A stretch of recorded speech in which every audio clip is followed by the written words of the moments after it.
million in a franchise to be terminated just a couple months later. I have the best queens on the planet, y'all. Let me introduce you to our queens for the day. And we're going to have a great conversation about this because we have some of the most highly intellectual queens on the planet. We got Miss Moya. She is a tax professional. Hey, girl. Hey. Okay. And we have We Wealth Warrior herself, Madam Queen Athena. And then we have the B big coach. She ain't doing nothing small. She only doing it be big, baby. This is Miss Felice Hightower. She's a licensed clinical mental health counselor. So we are going to discuss this today. And I think we have all the right people today to actually talk about this. This is such a tragic story that, just in looking at what happened to this lady, let's hear a little bit about what happened. Artistic therapies are very, very expensive. Justin, my oldest child, is really artistic. He doesn't speak. Even today, he still wears pull-ups. Therapies are very expensive. And I felt that Golden Corral would give me the needed resources of additional income so I would not basically be living off of what I had received from an awarded judgment in Newark, New Jersey. You see, I am also disabled. I have a spinal cord injury. And my walk is not perfect, but I'm walking. I'm grateful. And I was allotted a certain amount of money, almost, I guess, $8 million. And I knew that if I kept on spending the way I was spending to help my son, Justin, reach his full potential, I would end up being penniless in like 25 plus years. I wanted to give Justin also an opportunity to have a job, and to be in a safe environment. Golden Corral is a restaurant, and many times people with special needs work in the restaurant industry. I felt because Golden Corral is a family type of business and they have strong religious and traditional family values, that it would be a great place not only to give great jobs to people in Newark, to have a stable income, and to be able to give Justin an opportunity to work when he becomes older. I thought it was a perfect match. Let me tell y'all something. Who was that?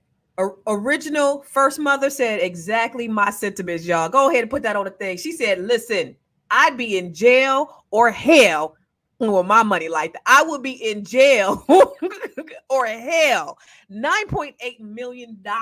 Moya, what do you think about this? And we're gonna dive a little bit deeper so you guys can really know the details, because I know some people said Max Law said that there's more to the story, and there is. You're gonna hear about it, but it's not what you think. It may not be what you think. But Moya, what do you think?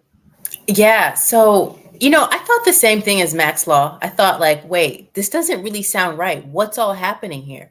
And so because it's a full interview that she did in regards to what happened there. When you look at it, you just see a mom that's really attempting to step out of the box and really push her and her family forward. And one of the things that she said that touched me the most was at the end of the video, she said, I should have just stayed in my lane. And I said, whoa. Lesson learned. But you did. What is your lane? This is your lane. Yeah. Anything your mind conceives is your lane. Yeah. So it was almost like they won. Like when I looked at the CEO's page, he has the American flag in the back. And, up until a few years ago, the American flag meant something very different to us when we saw it. So we already knew where he stood with it. And it's as if he won just by her saying that one sentence. So that's really what really works me up in terms of us truly getting her story out there so more people know it, so their dreams can become a reality and they don't feel the need to stay in their lane. $9.8 million later, she said, listen, I should have just stayed in my lane. And just like you said, Moya, your lane is anything you want it to be, sis. It should be, because this is America and this is the American dream, and you should be able to invest in a franchise. And we can all day pontificate over why she didn't do a McDonald's or why she didn't. Everybody is not a business. Who said that? Who said that? Original First Mother. She said, why not start your own business with that kind of money? Everybody doesn't know how to run their own business. Everybody doesn't know where to start. Everybody doesn't have the big ideas. So she tried to do something that she knew was right. Christian values. People ate there, like all the right things that she thought she was doing. And this happened. So, Dr. Felice, what do you think? What is your thought? What's your reaction on that video? It hurts. Like when I first saw it and y'all introduced this to me, like I felt the sting of the knife. Like, can you imagine what that, you go from 9.2 or $8 million to welfare? I can't, like that, you can't even fathom that. And the first thing that came to me was, where was her village? Where was her support? Where was her counsel? Like, who was she talking to or not talking to that allowed her to go that far and not reel her back in and say something's not right? Right? Because I know when I saw the video, she was saying she could tell that things weren't aligned. And as soon as she went into the office, she could sense that they were, discriminating against her. Like she saw their looks and it just kept mounting. But for whatever reason, her desire to be a business owner outweighed her intuition. And, I kind of get that.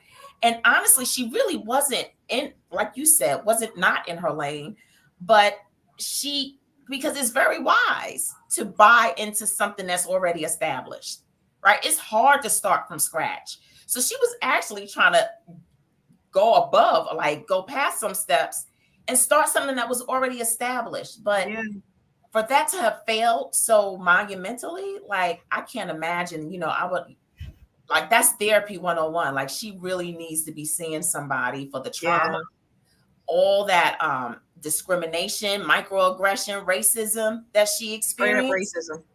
Straight up on so many counts, like y'all said before, her being a Black woman, her being disabled, her having all of that. I felt that. I still feel it. She invested $9.8 million. Now, listen, when we think of people who are on welfare, we don't think of anyone who's highly articulate like this lady. She doesn't seem like she's a dummy. She seems like she was well-versed, well-educated, that she had all of her ducks in a row, like she had done her research. What do you think, Athena? What was your thoughts when you saw that video?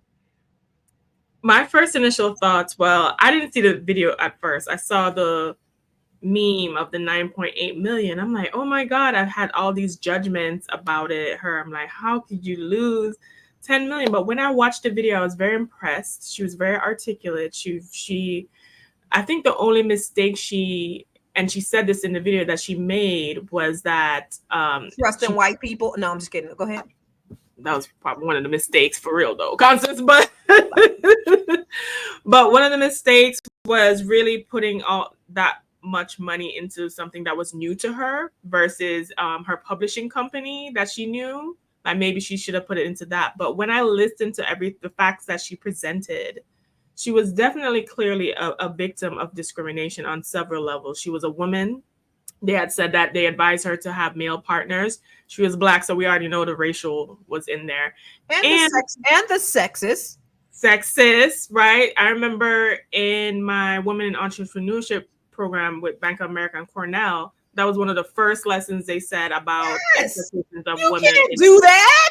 That is a federal offense.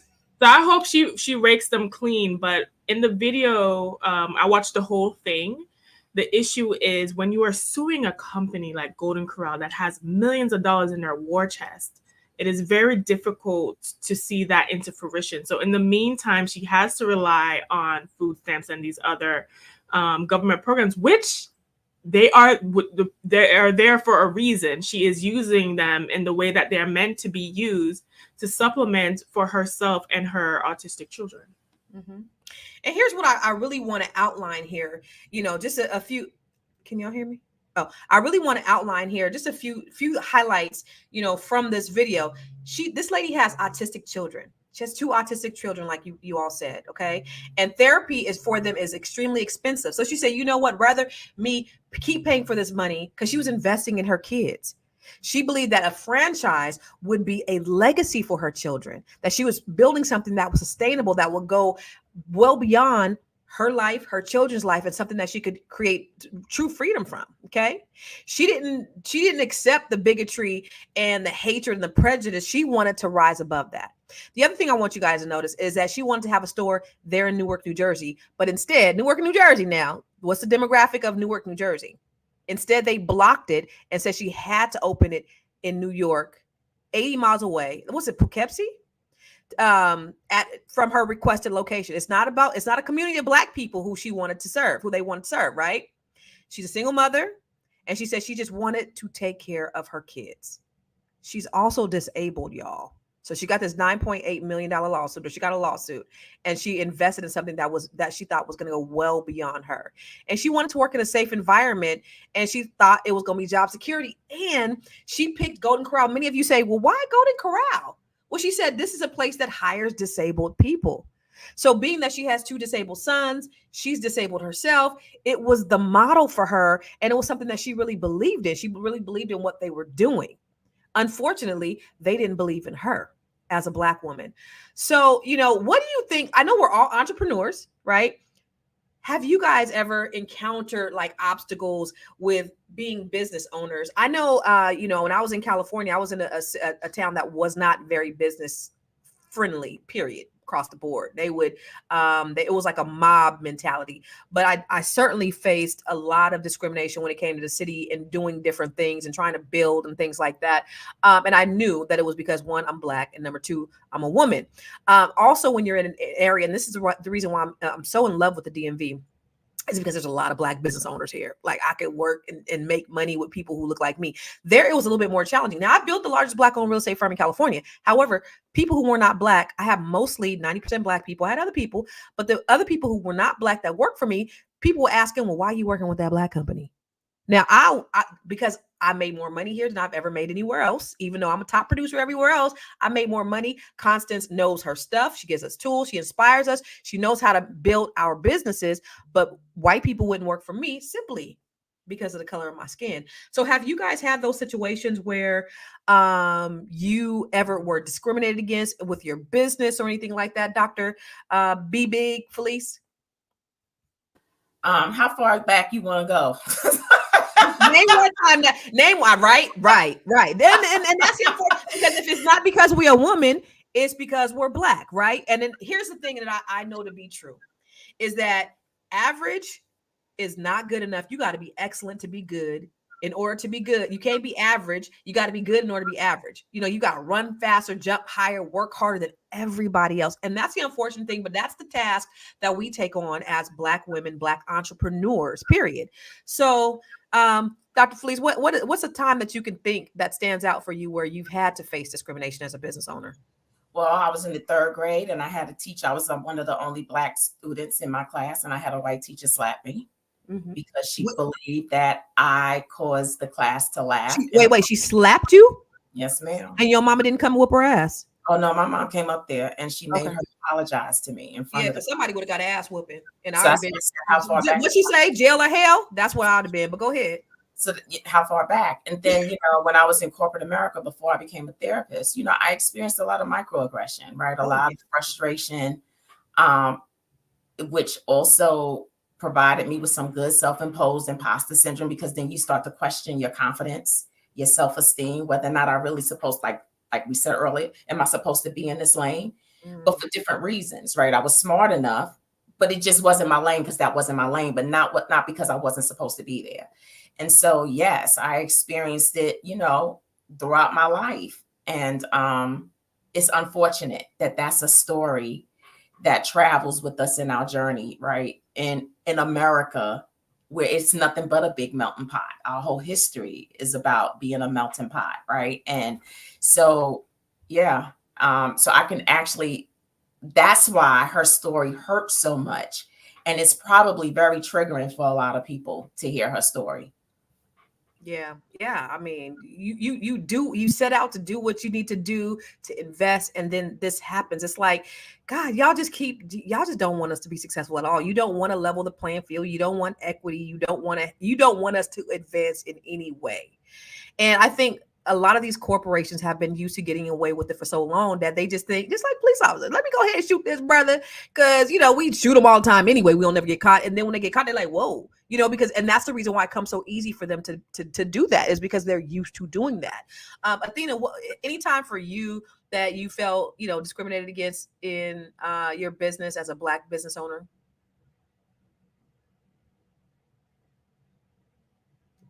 my mic was moving. More like biases with people. So I remember when I started my business, I was doing accounting and bookkeeping stuff, which I transitioned out of.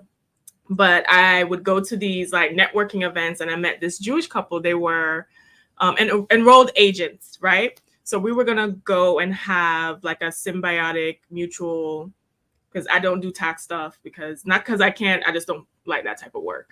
So I would refer them to people who needed taxes done, and they would refer, we're trying to work on that relationship.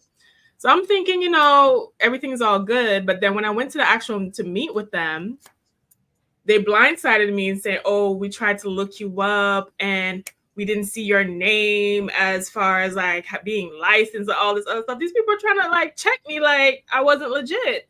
And I let them know, I was like, yes, because my license is in the state of Georgia. I just moved to Florida at the time. You said, who gonna check me, boo? That's why it didn't pop up. Now I'm both dually licensed in Florida and Georgia now. But I was like, oh, okay. So like sometimes when you work with other groups, especially, they feel like, I don't know, I felt like they were coming for me, and I felt like they felt intimidated because I was a CPA and they were enrolled agents, and my credential is more prestigious than theirs. Yeah. So it was a lot. So I decided not to work with them. How dare you, Athena, come up in there with as a CPA? How dare you be Black? And I think they did feel a little threatened in the group because they were the only ones doing that type of work. So for me to come in now, I think they were afraid I was going to take people. But I just left that whole thing completely because I was just like, listen, I'm just going to get this money and I'm about to bounce. Let me stay here for tax season, and then I'll see y'all later. I ain't really here for it like that. Right? Yeah. I'm going to ask you guys in the audience, the people that are watching, share some times where you guys have felt discriminated. I don't know if it could be as a business owner, it could be personally, it could be just like Dr. Felice in the 3rd grade. I mean, it starts very, very, very early. Share some times where you would have been discriminated. Again, you know what? The theme word of today, or the theme saying of today, is jail or hell, because I'd be damned if somebody do like that to me. All right, Moya. One of the things is, so for me, so I have my BA in Pan-African Studies. So I've studied Black history. Like I used to, like Black history is my thing. So with that being said, I'm very, very careful to even still talk like this is racism, because racism is so pervasive in your mind, it can block you and stop you before you even enter the door. And so because we already have so many other battles to worry about in terms of how qualified we are, I really like to take a step back from I feel discriminated against, I feel like this is racism, because I don't need another thought, another barrier in my head. Like there has to be a way. Somebody else did it, I could do it too. So I'm very mindful to identify, oh, I was discriminated because of my race or because so so they're two very different things though. So there's racism and there's discrimination, right? So you're saying that you try not to identify or think about times where you're discriminated against, because racism is a system thing, right? That's a thing where you have a system of people who are in control that has the power to prevent you from doing things. You've never experienced that? So when you look at racism, I like that you set it aside, like in two separate boxes. Racism is a structure. It's an infrastructure. For example, like you're attempting to go into a place and you realize you don't have the qualifications, but the qualifications are only there to block people like you. Mm-hmm. I think that's very different to say, I came in the store or I attempted to do business with this person and they decided not to do business with me because of my color. How would I ever identify that? How do I know that I'm just not qualified enough?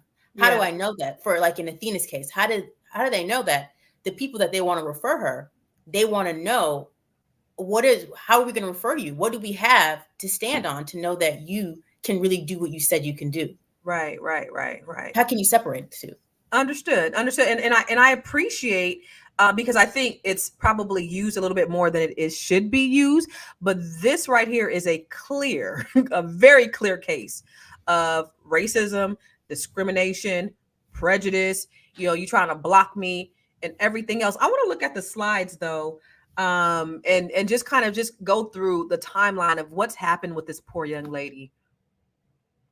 All right, so Sharon Henderson was the first and only single female African-American franchise owner in Golden Corral history, y'all. In January 2017, she opened after several days. In its first 51 days, she's making money. So she made $771,000. In March 2017, she received a termination letter from Golden Corral. One day later, they closed her store. Some bull, y'all. The franchisor, Golden Corral, in North Carolina, terminated her license after just 52 days in business with no opportunity to cure her defaults. Now, she built this structure from the ground up. The inspector and regional manager of Golden Corral franchises noted in his report that he found 3 cigarette butts in an ashtray outside the business. Come on, y'all. Let me tell you something. There's a Golden Corral in the city I used to live in, and it was in the hood. And there was not only cigarette butts, it was urine, it was beer bottle, broken bottle. Like, come on now. You really, for real, y'all really doing cigarette butts? But go back to that slide. Like, come on, people. I just, a few pieces of debris in the parking lot, workers without sanitary hats, and temperatures a few degrees lower or higher. Now, that's nitpicking, y'all. But they only do it to us. Well, okay. I'm not going to say that. So this really pisses me off to the highest festivity. I promise you, because it's like, y'all really do not want to give us an opportunity. You don't want to give us equity. Like you intentionally do stuff to just crush us. And you already have the lion's share of the business. You already are making millions and millions and millions of dollars. You can't give this lady an opportunity after spending $9.8 million on your funky ass franchise, and correct her whatever it was. And you have these. I hope they go bankrupt. I hope Golden Corral goes bankrupt after this bullshit. But I'm sorry, you are watching. When was the last time anybody on this panel went to a Golden Corral? Can you remember? Yeah, my kids were little. This is what we used to do. Let me tell you what we used to do. We go up in there. My daughter was like 12. My son was like 5. And I'd be like, all y'all are 4 years old. Don't say nothing. Let us talk. Because the kids eat free. All y'all are 4. Kai, I know you 12. You 4 too. If they ask you how old you are, you're 4 too. That's why they did it, because they have black people like me over there telling they 12-year-old they was 4. But anyway, you are watching Fly Nubian Money right here. Make sure you follow us on YouTube. And follow us everywhere you see Fly Nubian Money or Fly Nubian Queen. Please, if you want to get notifications every time we come live, text the word Queens, that's QUEENS, to 87948. That's Queens to 87948. You could also find us on Spotify. Monday through Friday, we come live here at 1 p.m. Eastern, 10 a.m. Pacific. All right. And if you want to grow your money, not blow your money, make sure you go to flynubianmoney.com, where you'll get all the latest information on financial ways to build your financial landscape. All right. So listen, I got Moya, I got Athena, I got Dr. Felice. We are having an highly intellectual conversation, a little bit emotionally charged, because I'm pissed off, right, y'all. I don't give a damn. I love us so much. And I want to see us win. And when we put forth effort, and they do everything they can to crush us, I take it personally. And that's the reason why I go so hard for Black people, and especially Black women. But I want to look at that other video. That there's another video, so you guys can get a little bit more information and a little bit more context on what happened. I was told that I should have a group, even though financially I was astute to handle SBA loan. I was cash heavy. I had almost 800 plus credit score, and I was worthy. I was worthy to do it. But I was told that I should have men on my license. I should have 2 partners, and they should be men. Basically, that I was really shocked, because that hasn't existed in over 100 plus years. In the 1800s, I know, right? In the 1800s and the early 1900s, women weren't allowed to own businesses, weren't allowed to own land. They were only able to receive sometimes slaves in their own name by way of death. So it would be their inheritance. They can own their inheritance, but they could not purchase in their own name. So basically what happened to me, I went back to the 1800s, and I wasn't worthy, even though I was financially worthy and I had the credit strength to get an SBA loan of that magnitude, but I wasn't worthy because I was a woman. Now, this lady does not sound financially astute to you. She knows her stuff. She had an 800 plus credit score. She's cash heavy. She had all her ducks in a row. So y'all say, it's more to the story. Yeah, that's a little bit more to the story. You know that she was prepared. And if you guys don't think predatory lending is real, that shit is still real. It's still going on. Let me name for you 9 banks that just got fined in 2023 for predatory lending. Bank of America. Well, this is 2023, y'all. Wells Fargo, Citi, Title Max, OPP5, City National Bank, Regions Bank, Shinhan Bank. All of these companies in 2023 were fined for predatory lending practices. It still exists today. And she was told, was that the video where she was told that she had to go to a certain bank in order to do business? Okay, that wasn't the one. Was that the one or no? We haven't gotten there yet? That wasn't the one. This is the one that she was just really talking about the fact that she was overly credit worthy. And they still didn't give her an opportunity. What do you think about that? Oh, go ahead, Moya. So I want to say something that's going to be unpopular, but I want to say this. So what you said about the predatory lending part, that's really important. When we get to that clip, that's really important to highlight, because there's some other things with that, especially when she starts talking about her EBITDA. Like, that's an important part. But I want to hear what she said here. I needed partners, and ideally they should be men.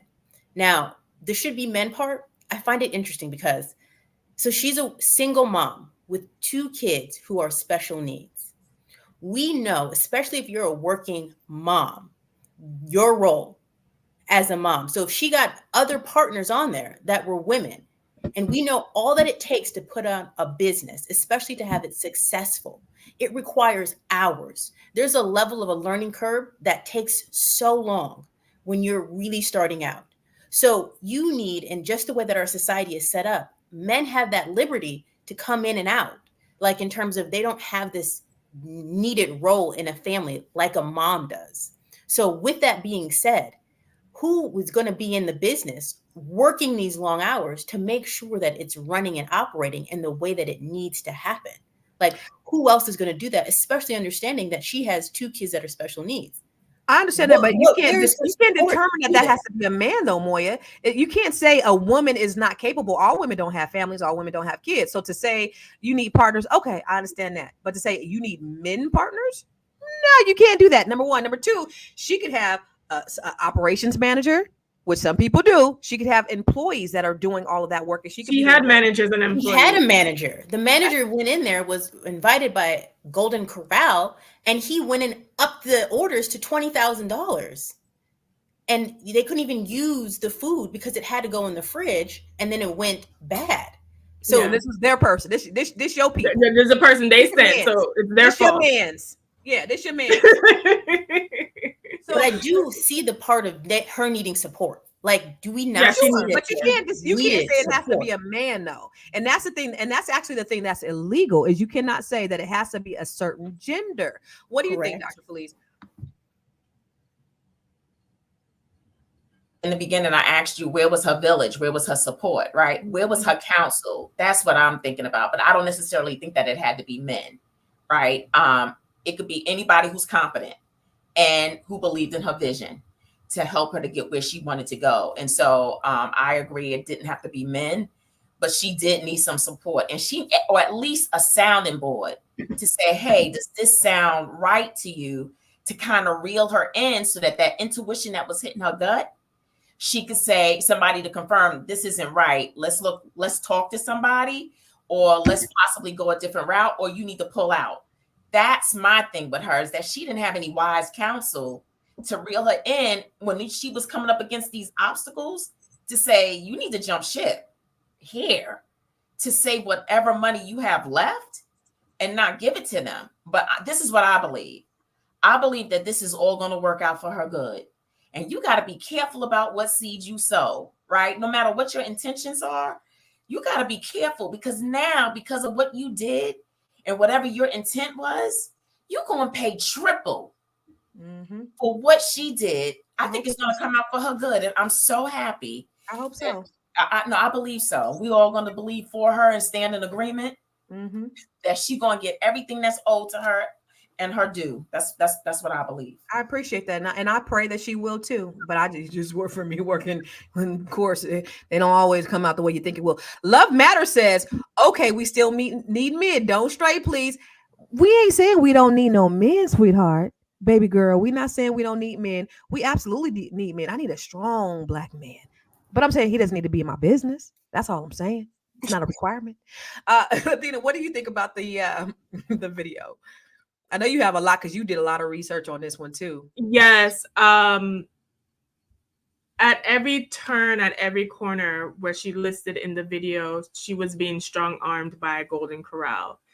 Like I said, they sent their people to do her management. And if you were sending qualified people, to what Moya said, how you have your manager order $20,000 worth of food and keep them in conditions to where the food is not viable anymore. You sent her to a location that wasn't her original demographic or request because she wanted to provide service to her community, right? Then you shut her down after 51 days. So the people who are in the chat that were saying that was a stupid decision on her part, in 51 days, she made $700,000. No, $700,000, over $700,000. So she was gonna clearly, $771,664.47. She was clearly going to be able to recoup her investment quickly had they allowed her to stay in business. Then, how you know for sure it's discrimination? Quickly after they denied her, they had a man named Mr. Patel come in there and take over her position, take over her store, and he had several infractions. I think that they found like food safety, and he didn't pass certain food safety. They found bugs there at his bugs, all kind of stuff, and he was still able to keep his store. Another thing, when she was initially trying to get the store, I think she didn't want to do a standalone store because that was going to cost more money. She wanted to do an inline store, right? So maybe set up a place that already had a suite or, those like places or whatever, those plazas. They denied her. So at every step of the way, they requested her to do things that will cause her to spend more money. On average, Black businesses get $35,000 capital on average compared to other businesses, which are $103,000 capital on average, which shows that capital is a very hard thing for us to, first of all, get, right? She's using the money from her malpractice of her spinal surgery, right? So this is a woman, clearly she has overcome a lot. Clearly she's trying to make a better way for herself, had the best intentions, even with all the obstacles, would have been successful had they just allowed her to keep the store. Right. And that's the thing that I need y'all to understand. Not only, what'd you say, Mr. What's the name of the white man who bought the business? Mr. Patel. I don't know if he's Mr. white, Patel, but he ain't black. He ain't black. We already know that. So Mr. Patel had these infractions, and they sold this business to this mother for pennies on the dollar after she had already put her $9 million in it. And to your point, Athena, Black women receive less than 1% venture capital funds. Less than 1%. So you see what happened to Fearless Funding, my good friend Arian Simone. We don't receive the lion's share. We receive less than 1%. And then you don't want to give us that. Y'all giving it to white men, but y'all mad that they giving it to Black women specifically because they don't get the funding. This lady she's basically bootstrapping because she's using her own money. And you still put every obstacle you can in the way of her being able to advance herself. There's a good place. You're going to have a good place in hell that you do to stop people from being able to advance. Let's look at some of these slides too, because I want to see, just to give you guys a little bit more context to what we're talking about. Because at the end of the day, I need you guys to share what you see tonight, and I need you to boycott Golden Corral for what they did to this young lady.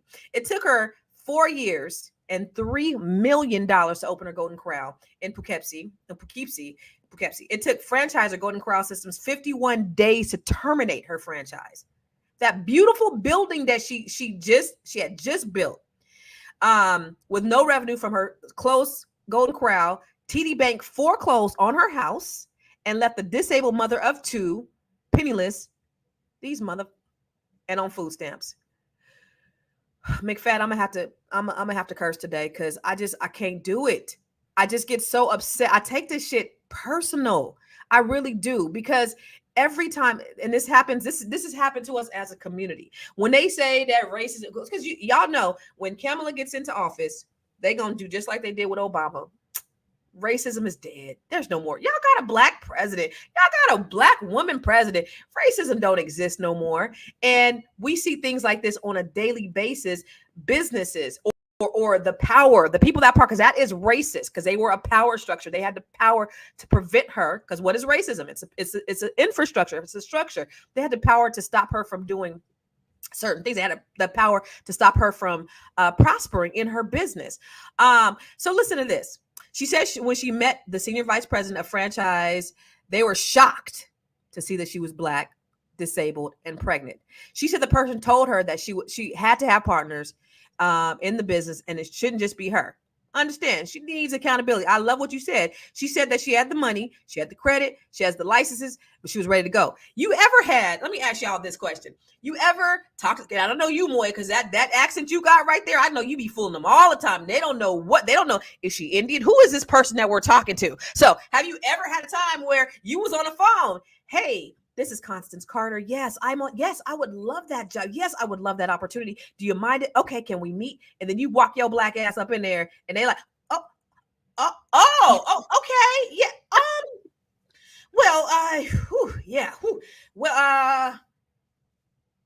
Job is now, it's been, or have you ever had that happen to you where, because I remember I had come to, I was talking to some clients that they hadn't seen me, and I called them and had a conversation with them. I go to the house, and they called my assistant, and they were like, "We were waiting on Constance," and they were like, "Constance already came." No, a black woman came. It wasn't Constance. We know it wasn't Constance because I was a black woman.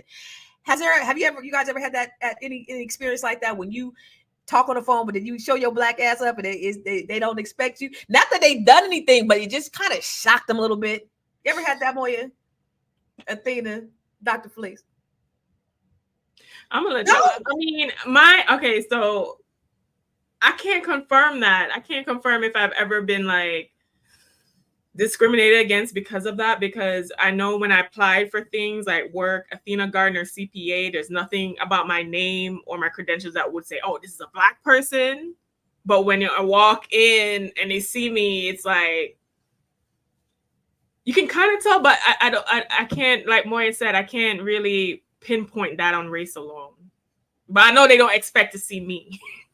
Yeah, I'm just saying, like, when you walk in, it's not that they said, okay, the job is no longer available, but they were just a little shocked to see you walk up. Yeah, I've definitely gotten that. Or even my age, because especially in accounting and finance industry, there's not a lot of college. We're actually on a decline for like people who are finishing college for that. So even when I started in my 20s, my coworkers or people in the industry were like 40s, 50s, 60s. Like it's really, and it's actually a big issue. A lot of accounting professionals and tax professionals are trying to sell their businesses and there's no one to sell them to. Yeah. What about you, Moya? Nothing that I could think of, because my name is pretty. My name is pretty self-evident. Like if you see somebody named Moya, you're probably like, I know she's. I couldn't say white. That. Like I know she's not white. That. I couldn't say that, Moya. I feel like they know. I feel like people who are surprised to see me, they're surprised for other reasons, but I don't think it's because. What you think the other reasons are? I'm curious. What's the other reasons? Like it just depends, like who I'm talking to, what I'm talking about, how I'm talking to them. Because I'm in sales. Like taxes on some level is still very sales driven, right? So I think there's some things that they're surprised about, but not because I'm black necessarily. And Dr. Flea said no, because this thick ass accent is not gonna do it. They ain't not mistaking you for nothing, or what do you think, Dr. Flea? I think it's the Brooklyn accent, and then I have too much bass. I have too much boom, boom, boom. So I don't think they get it, twisted. So it's good bass. It's good bass. It's beautiful bass. Yeah. So no, I don't think they think I'm white. So a couple of other things that these people did, and let's roll the footage. Let's roll the last video, so we can kind of discuss it, because I think there's some other things that kind of stood out of the practices of Golden Motherfucking Corral. Let's go. Predatory lending and predatory financing is real. It's very real. Golden Corral told me if I didn't use TD Bank, that the deal was off. I had to use their bank because that bank knows the buffet business. Golden Corral and TD Bank then tell me I cannot build what's called an inline. An inline is a cheaper product or a cheaper location. I had to build a standalone store. TD Bank changed my cash contributions, and I'm going to bring it into like a mortgage so we can understand what cash contributions means. Cash contribution is like your down payment, okay? It's your down payment. My down payment amount was changed, I believe, almost 4 times. I thought I was paying a amount of money, ended up paying 3 times the amount that I thought I was going to be paying, okay? Predatory lending and predatory finance, franchising is very, very real. They work as a group, okay? Golden Corral and TD Bank gave me my profit and loss numbers and my EBITDA numbers. Now, what does that mean? How does that affect me? It took away my ability to make an intelligent financial decision for me and my family. They were submitted, and they were not my numbers. They were the numbers of the bank and the franchisor. When my loan was partially closed, I was then still requested to pay more money to TD Bank. And that's kind of tough, right? Because first of all, that franchise cannot force you to use a certain company for your lending. So that's totally against the law. There is oh God, I forget the term for it. It doesn't come to mind, but there's a law against that. You can't force somebody to use a lender, and I don't care what capacity is, you cannot do that. If they're bringing in their own money, you cannot force them to do that. So you see that this lady, like I said, she's extremely financially astute. When you talk about the amount that she had to, and it's tough because you have all these red flags, right? They're telling me to do this, and I think, in my opinion, she probably had so much skin in the game. It was like hard. Like I came back out now. They're making this don't sound right, because now, hindsight being 2020, it sounds like, man, she should have just cut her losses and walked away. But I think maybe because she was so far into it, she just couldn't turn around. What do you think, Dr. Felice? I agree with you. I think by the time she really figured out that she should get out, it was too late. You know how sometimes people in relationships, you ask them, why did you stay so long, right? Because I invested so much in this individual and I want to make sure that I get my return. And so, but sometimes you got to count your losses because there is no returns on some of those investments. Don't cost, honey. Right. So, she should have counted her losses. And she says that she should have just counted her losses and got out. So yeah, I think she was too far in the game. And then it became a fight. Now it's more about my pride. It's about the fact that I'm gonna do this. I'm gonna prove them wrong. I'm gonna prove this. And she has so much of herself and emotion tied into it. Freedom in lending, yes. Thank you, Moya. What do you think about that clip? I agree. At that point in time, she said she had around $400K invested already in it. So that is a lot. But my question is, what's the difference between intuition and red flags and challenges? Because she there are normal business challenges that she had. I think the slide that we saw, and Athena brought it up, she made $771,000. So this is profitable. This was, if we look at it just on the books, on paper, a sound business decision. The area that I feel like she has the biggest case in is with the loan and with them telling her where she needs to get the financing, because that flipped everything upside down. Because the other stuff, believe it or not, is actually somewhat normal for franchises. It's normal that they send you a manager, because in theory, that manager is supposed to help you because they have the on the ground knowledge. Mm-hmm. In theory, they're supposed to guide you with what locations that you can fly. That's part of your franchise agreement, right? Exactly. So those things are still customary. Mm-hmm. It's really about the structure of who she was dealing with, and knowing that the way that they've set it up, they didn't set it up for her to win. They set it up for her to fail. That was exactly what that was for. They seen her this black woman with a limp, pregnant, and they were like, "Rut-roll, Rorge," and we can't say anything. Oh, we really don't want her to. So let's do this. Maybe she'll back out. Didn't back out yet. Well, let's do this. Maybe she'll back out. Oh, she didn't back out yet. Well, let's do this. And so then they get all the way to the end. She has this beautiful business. She's built from the ground up. It's profitable. They're making money. And they're like, there's some cigarette butts outside. Shut her down. I mean, that is, come on. So Athena, what stuck out for you in that video? Just the levels of disrespect. And I do feel like, yes, Golden Corral, TD Bank needs to burn in hell. I can't remember last time I've ever been to a Golden Corral, and I've never banked with TD Bank. So this just, keeps me in line with that. But I also feel like, especially as Black people and Black women, sometimes we do take on the fight to prove worthiness to others. And we need to let that shit go. Mm-hmm. You're worthy on your own, like she said in the video. And we do not need to make our lives harder, swim upstream to prove nothing to nobody. Okay. If people are not trying to give you a fair deal, so when they require the 3 times down payment, when they were requiring all this stuff, that was not fair, right? Then you take that as a sign that you are not welcomed here. And why do you want to put your energy towards something that definitely is not trying to be with you?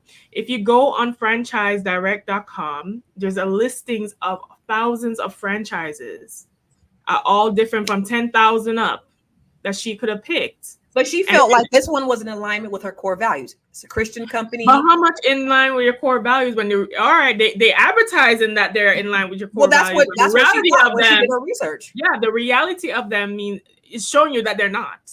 Yeah. The reality of dealing with them is showing that. And that goes back to that Christian. That was a lot of devil work that they were doing. A lot of these so-called Christians is doing the devil's work. But that goes back to what Moya said. Intuition, red flags. What was the other thing you said? Intuition, business challenges, normal business challenges, and normal business challenges. And I think she had all of those 3 things. Is intuition. She should have used her intuition. But for you, because listen, $9.8 million. She used all her money. How much? Because we got all these financial people. So we have the therapist that can. Well, you can speak from any perspective, but we have the therapist. I think that could really talk about the mindset of where she is. But I think that the 2 financial gurus here let's talk about like how much she should have spent, like what should have been her max on her investment into her business. Because I know she probably thought that this was, she was going all in and she was putting all her cards on the table. But as an astute business person, what should have been her max investment of that 9.8 million award that she had invested in her business? Moya. Yeah, either one of y'all. I mean, both of y'all. I want both of you guys to answer. Don't fight too soon. So one of my biggest things is it was just what her max, because I think she put 3 million. I thought her settlement was 9 and she put 3 million. And that's really the part that took everything there. So I think it was just her needing to know her max, because to me, it looked like it was a sound business decision. The only part that wasn't sound is when they changed her numbers, therefore changing what she could truly produce. So that was the part to me that would have been the biggest thing that would have made me walk, because that dictates how much you can actually afford to pay. Well, our title says she invested 9.8. So what did she invest? Did she invest a 9.8, or did she invest $3 million? Did she put all of her cards on the table, or did she just was it a percentage? Because if she would have, if she wasn't investing all her money, then she shouldn't be back on food stamps, right? She lost it all. So before I go to you, Athena, I know Dr. Felice has a heart out. I want to let her get her final words, and I want you, Dr. Felice, to talk about, you know, from a mindset perspective and what that does, you know, for her, you know, mentally, and how that could affect her long term. Absolutely. So this type of discrimination can cause a lot of emotional stress, chronic stress, anxiety, depression. It's going to contribute to stripping away at her self-esteem and her confidence, and can also lead her to some alienation and loneliness around all of this, because, you know, who can relate to her? Yeah. Right. And what she's going through. And nobody. So what we have to do is nobody can relate to it. So we got to really, you know, get behind her, like give her some support, even through social media, writing her to, you know, encourage her. She does need some good therapy, right, to get through a lot of this, but also let her know that we're advocating for her, that we believe that she's going to make this. I saw one of the people in the chat that said we're going to send positive energy towards her, and stand in agreement with her that she's going to make it through this, that she is strong, she is resilient. And no, this wasn't fair, but the fight is not over, because she's not going to fight alone anymore. That's and right. So hopefully we can channel all of that towards her. Because now I have to boycott. So I'm Golden sorry. Corral. I just went to Golden Corral for their buffet, for their breakfast. Sorry. Now I know, but I'm going to do my research, because there are probably Black people who have Golden Corrals. I don't necessarily want to boycott them, but do you know that to be true? I don't know. We have to investigate. I have to do my research, right? I don't want to boycott the wrong people. And so I just want to make sure that we advocate for them, because I don't want to stop people getting their money and working hard, and they didn't have that experience. So, but yes. So that's my final word. But where can they find you? Because listen, you got I love your unique perspective. I want people to follow you. I want them to call you. I want them to get therapy from you. I want them to be big by you. Where can they find you, sis? Oh, thank you for asking. So I'm Be Big Coach on Instagram. I'm Be Big Coach on Facebook. And my website is thebebigcoach.com. There we go. You can go ahead and drop off. We appreciate you. We're going to just wrap things up in a little bit. But yeah, she lost everything. And just like the doctor said, the good Dr. Felice said, when you're playing at that level, you don't really have other people who are playing at that level. So to have that kind of support. So it's going to be really important for us to stand by her and let her know that we got her. And she also has a GoFundMe, y'all. So I don't think we can put it in the chat, but if y'all could Google the GoFundMe, Google that shit, GTS it, Google her, what is her name? Put her name up for me, please.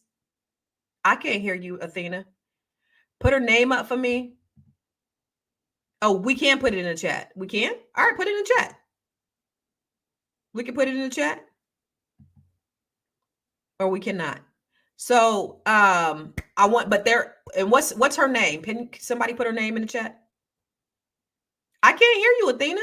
You muted, baby.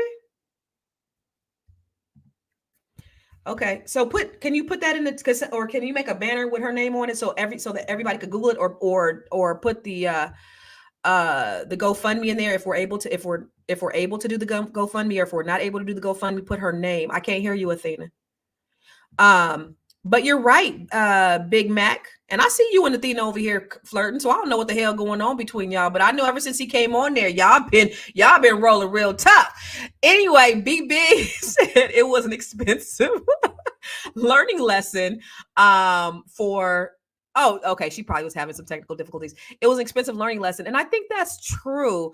What can she learn? Like, let's go to this. In 2023, the White Plains Southern District Federal Court, in order to proceed against the franchise for discrimination and punitive damages. Good. She first brought her case before the court, seeking $265 million in 2018. Henderson said that she invested her life savings of more than $3 million and 4 years of her life to open a Golden Corral franchise in Poughkeepsie, New York. So Athena, what were you saying? You was talking a whole lot, but we didn't hear you.